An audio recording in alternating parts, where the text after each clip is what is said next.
Sarah Johnson was a dedicated career woman.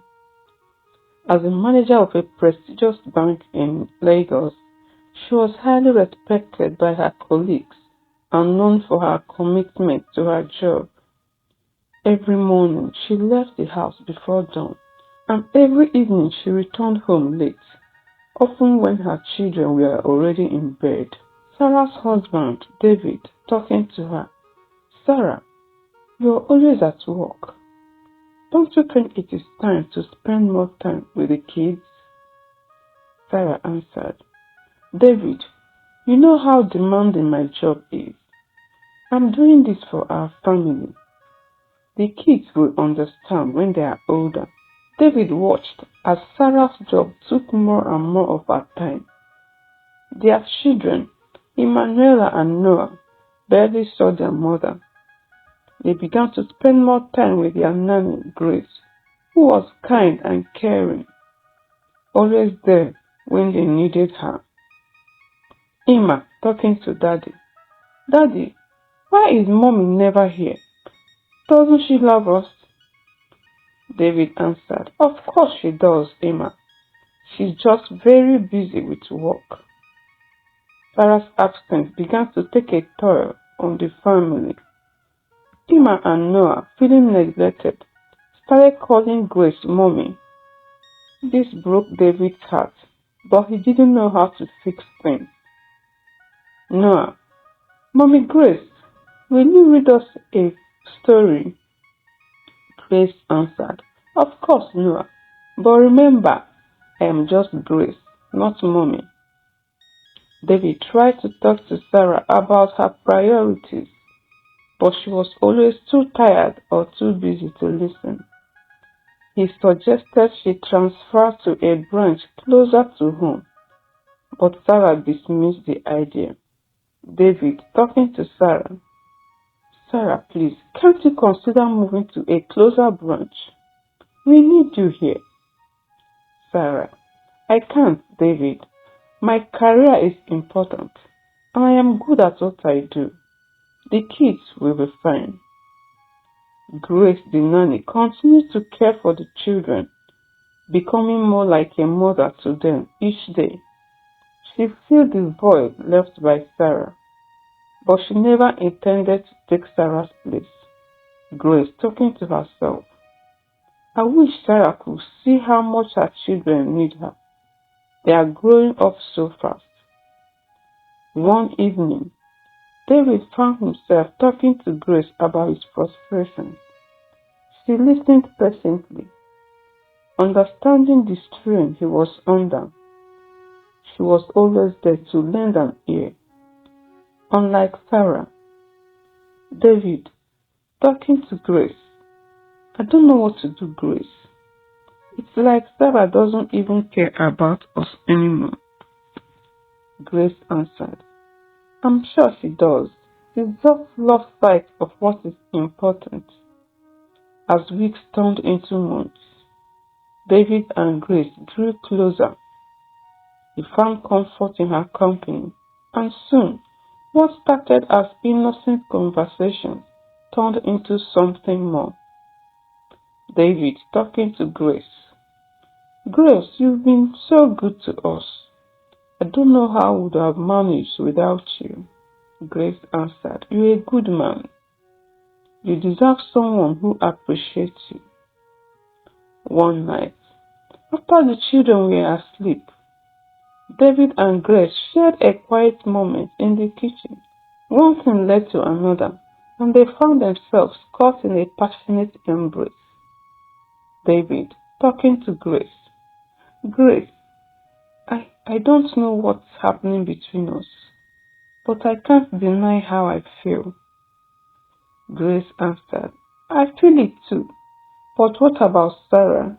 David and Grace knew that they were playing with fire, but they couldn't stop themselves. They continued their affair in secret, always careful not to let the children see anything. Grace talking to David, "We have to be careful. If Sarah finds out." David responded, "I don't know, Grace, but I can't help how I feel." Oblivious to what was going on in her own home, Sarah continued to focus on her career. She noticed the growing bond between David and Grace, but dismissed it as nothing more than a close working relationship. Sarah, talking to David, "It's nice to see you and Grace getting along so well. It makes me feel less guilty about being away so much." David responded nervously, "Yeah, we are just trying to keep things running smoothly around here." Emma and Noah started to notice changes in their father's behavior. He was happier, more relaxed, but also more secretive. They didn't understand what was happening, but sensed something was different. Emma, talking to her father, "Daddy, why are you always whispering with Grace?" David answered, "Oh, it's nothing, sweetheart. Just grown-up stuff." One day, Sarah came home earlier than usual and found David and Grace laughing together in the living room. She felt a pang of jealousy, but quickly brushed it off, telling herself she was being paranoid. Sarah, talking to David, "What's so funny?" David was startled. "Oh, Sarah, we were just talking about the kids." As Sarah continued to immerse herself in her job, the affair between David and Grace intensified. One night, after a long day at bank, Sarah overheard a late-night conversation between David and Grace that raised her suspicions. David, talking to Grace, "Grace, we need to be more careful." Grace responded, "I know, but it's hard when I am falling for you more every day." Unable to ignore the signs anymore, Sarah confronted David. She demanded to know what was going on, but David denied everything, claiming she was just imagining things. Sarah, talking to David, "I know something is going on. Just tell me the truth." David responded, "Sarah, you're being ridiculous. You're not here, so you don't know what it's like. Grace is just helping with the kids." A few weeks later, Sarah found out the truth in the worst possible way. She came home early and saw David and Grace in an intimate moment. Devastated, she realized her worst fears were true. Sarah, talking to David, "David, how could you? With her in our house?" David responded, "Sarah, I am sorry, but we left me with no choice. You chose your job over us." Heartbroken, Sarah demanded that Grace leave the house immediately, but to her shock, David refused. Instead, he told Sarah to leave, insisting that she had already chosen her job over her family. "Sarah, if she doesn't leave, I will," David responded. "Then maybe you should go, Sarah. You've been married to your job for years now. Maybe it's time you go live with it." With no other choice, Sarah packed her bags. She was angry, hot, and filled with regret. As she left the house, Emma and Noah watched, confused and scared, not understanding why their mommy was leaving. Emma, talking to Mommy, "Mommy, where are you going? Please don't leave us." Sarah, crying, "I'm sorry, my babies. Mommy has to go away for a while." Sarah moved into a small apartment closer to her office. For the first time, she was truly alone. The silence was deafening, and the realization of what she had lost began to sink in. Sarah, talking to herself, "How did it come to this? How did I let my family slip away?" Days turned into weeks, and Sarah's regret grew. She missed her children terribly and couldn't bear the thought of them calling someone else mommy. She realized that she had let her job consume her, and now she was paying the price. Sarah on the phone with a friend. I should have listened to David. I should have been there for my children. Sarah began to see things differently. She understood now that her career, though important, was not worth losing her family over. She decided to make things right, but she didn't know how. Sarah, talking to herself, I need to fix this. I need to be a better mother, a better wife. But is it too late? Meanwhile, David struggled with his decision. He cared for Grace, but he also missed Sarah. He realized that he had made a huge mistake, but felt trapped by the choices he had made. David, talking to himself, what have I done? I have broken our family apart. Grace could see the pain in David's eyes. She knew that his heart was torn between her and Sarah. Despite her growing feelings for David, she began to feel guilty for her role in tearing the family apart. Grace, talking to David, I can't stand to see you like this. Maybe you should try to make things right with Sarah. David responded, but Grace, what about us? You're pregnant with my child. Grace responded, I know, but I don't want to be the reason why your family is broken. Feeling overwhelmed by the situation, David decided to confess to Sarah about his true feelings and the affair. He realized he owed her the truth, and maybe, just maybe, they could find a way to heal. David calling Sarah. Sarah, I need to talk to you. Can we meet? Sarah responded, I don't think there's anything left to talk about, David. David, please, just hear me out. I owe you an explanation. Sarah agreed to meet David at a quiet cafe. As they sat down, the tension between them was palpable. David took a deep breath and began to speak, his voice filled with regret. David, talking to Sarah, Sarah, I am sorry. I let things out of hand and I hurt you. I hurt our family. Sarah responded, you betrayed me, David. You betrayed our marriage and our children.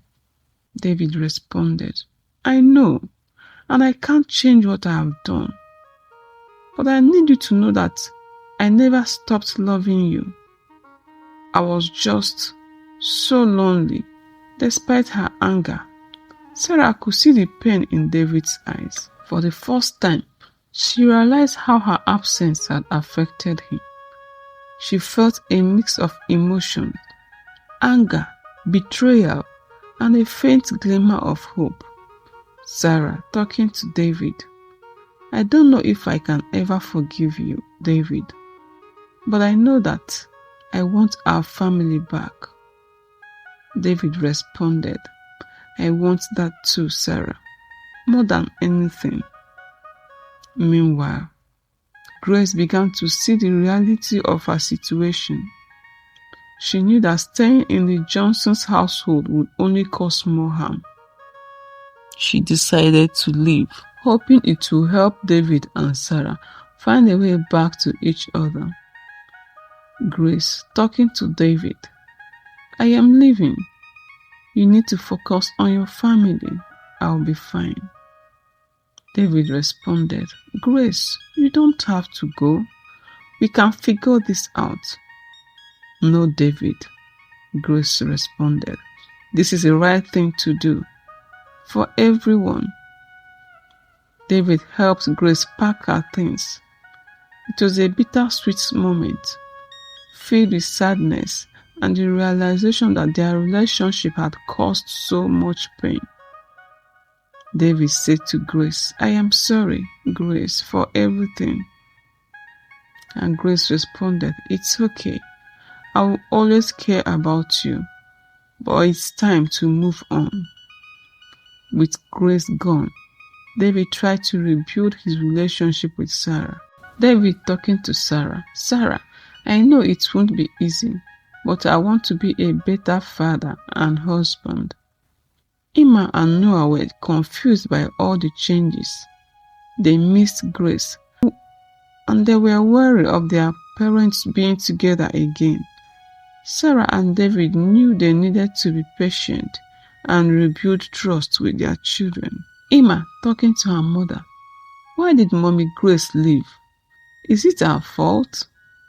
Sarah responded, No, sweetie, none of this is your fault. Mommy and Daddy are just trying to fix some things. David and Sarah decided to go for family therapy to work through their issues. It was a difficult process, but it helped them understand each other's pain and begin to heal. The therapist. It's important to communicate openly. What do you want to say to each other right now? Sarah began. I want to say that I am hurt, but I'm willing to try. For us and for the kids. David responded, and I want to say that I am truly sorry. I want to make things right. The weeks went by, and slowly, Sarah and David began to rebuild their trust. They spent more time together as a family, and Sarah made an effort to be more present for Emma and Noah. David, talking to Sarah, how about we have a family game night, just us? And Sarah responded, I would like that. Let's make some memories together. One day, Sarah found out that Grace had given birth to a baby girl. This news stirred up old wounds and she struggled with her emotions. David tried to reassure her, but he knew it was a difficult situation. Sarah, talking. It's just hard to know that you have a child with her. David responded, I understand, Sarah, but I want to be here for you and our kids. You are my priority now. Sarah ran into Grace at a local grocery store. The encounter was tense, but it gave them a chance to have an honest conversation about what had happened. Grace, talking to Sarah. Sarah, I am sorry for everything. I never meant to cause so much pain. Grace responded, I know, Grace. I'm trying to move on. We both need to. After talking to Grace, Sarah realized that she needed to let go of her anger to truly move forward. She decided to forgive Grace, not for her sake, but for her own peace of mind. Sarah talking to herself. Holding on to this anger isn't helping anymore. It is time to let go. With Grace out of the picture, David and Sarah focused on their family. They made an effort to be present and active in their children's lives. Slowly, wounds began to heal. David, talking to Sarah, I'm so proud of us, Sarah. We are getting through this together. And Sarah responded, yes, we are. And I'm starting to believe in us again. One day, David received an unexpected call from Grace. She was struggling to raise the baby alone and needed his help. This put David in a difficult position, torn between his past mistakes and his commitments to his family. Grace on the phone. David, I wouldn't call if I didn't need your help. Our daughter needs you. David talking to Grace. Grace, I don't know. I'm trying to rebuild my family with Sarah. David talked to Sarah about Grace's call. He didn't want to hide anything from her and needed her to understand the situation. Sarah was hurt but appreciated his honesty. David talking to Sarah. Sarah, I want to be honest with you. Grace called. She needs help with the baby. Sarah responded, David, this is hard for me, but I appreciate you telling me.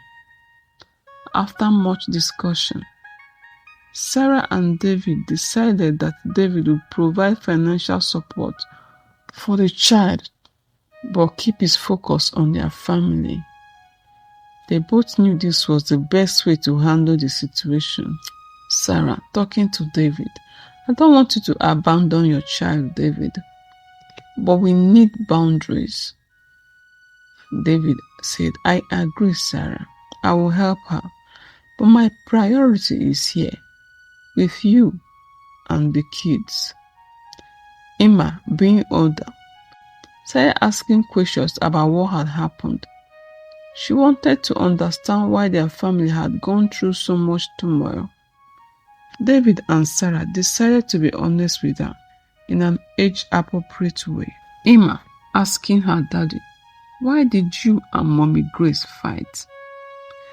David responded, it's complicated, Emma, but sometimes adults make mistakes. But what is important is that we are working to be better. David took Emma and Noah out for ice cream and took the opportunity to apologize to them. He wanted them to know how much he loved them and how sorry he was for the pain he had caused. David talking to his kids, I am sorry, kids. I know I've made mistakes, but I love you both so much. I am here for you always. Noah responded, we love you too, Daddy. Grace showed up at their door unexpectedly, holding her baby. She looked tired and desperate. She wanted to talk to Sarah and David, seeking their forgiveness and a way to make peace. Grace talking to Sarah and David, I know this is unexpected, but I needed to see you. I want to apologize and make a way to make things right for all of us. Sarah responded, Grace, this is a lot to take in. We've been through so much because of what happened. Sarah, Grace and David sat down in the living room, the air thick with tension. Grace held her baby close, and Sarah watched her carefully, unsure of what to expect. David talking to Grace, what is it that you want from us? Grace responded, I don't want anything from you. I need to ask you for forgiveness. I made a huge mistake and I see how much it hurts all of you. I am sorry. Sarah, it's not easy to forgive Grace. You broke up our family. But I also know we all make mistakes. We all played a part in what happened. As the conversation continued, the three of them began to find some common ground. They talked about the past, the mistakes and the impact it had on everyone, especially the children. Grace, I never wanted to take your place, Sarah. I know how much your family means to you. I was just lonely and confused. Sarah responded, I understand now, and I know I wasn't there for my family the way I should have been. But we can't keep living in the past. David responded, I think it's time we all try to move forward, for the kids' sake and for our own sake. David, Sarah and Grace came to a new understanding. They decided that for the sake of the children, they needed to let go of the anger and resentment. It was a difficult decision, but it was one that felt right. Sarah, talking to Grace, you're the mother of David's child, and that's something we can't change. But I think we can learn to coexist as long as we put the kids first. Grace responded, thank you, Sarah. I promise I just want to do what's best for everyone. David responded, we all made mistakes. We will have a chance to do better now. Let's make the most of it. With time, things began to improve. Sarah and David worked on rebuilding their marriage, focusing on being present for Emma and Noah. Grace moved to a nearby apartment, and they all agreed to work together to co-parent in a healthy and supportive way. David, talking, "It's going to be a long journey, but I am ready to do whatever it takes to make things right." Sarah responded, "Me too. We've come a long way, and I believe we can build something even stronger." Grace responded, "I am here to support that in any way I can. Thank you for giving me a chance to be a better person." The story illustrates the consequences of neglecting family responsibilities in favor of work. It shows that while career ambitions are important, maintaining a healthy balance between work and family is crucial for sustaining relationships and ensuring that loved ones do not feel neglected or unimportant. The narrative highlights that everyone makes mistakes, but it's important to seek forgiveness and work towards redemption. It shows that admitting faults, apologizing sincerely, and making amends can pave the way for healing and rebuilding trust, even after significant betrayals. The story demonstrates the importance of open and honest communication in preventing misunderstanding and resolving conflicts. When Sarah and David eventually communicate their feelings and concern, they are able to address the underlying issues and start rebuilding their relationship. The story emphasizes the importance of prioritizing the well-being of children in difficult situations. Despite the conflicts between the adults, they ultimately decided to work together for the sake of their children's emotional and psychological health. Overall, the story teaches that while mistakes can lead to pain and broken relationships, there is always room for forgiveness, understanding, and a new beginning if all parties are willing to work towards it.